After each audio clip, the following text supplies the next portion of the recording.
السلام عليكم ورحمة الله وبركاته. كبجمتوتا في أردفتوتا خينيا، أهلا وسهلا. رمضان مبارك إن شاء الله.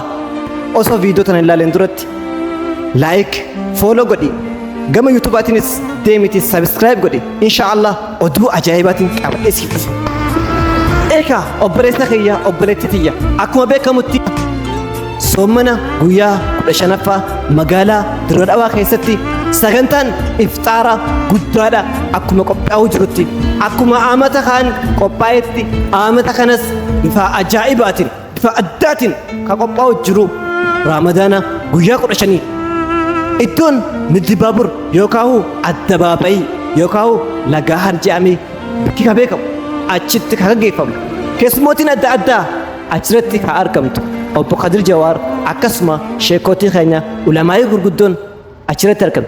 Maal kana qofa munshidoonni adda addaa achirratti ni argaman akka ni dhuftanii qooda irraa fudhatan. Ekaa warreen dhiiraa mudawwara babbareedaa uffatanii akkasuma warreen shamarraa hijaaba yookaan habayaa gurraacha akka ni uffatanii guyyaa san wal fakkaatanii akka dhuftanii isin jenna kabajaa fi jaalalaan isin affeerreerra.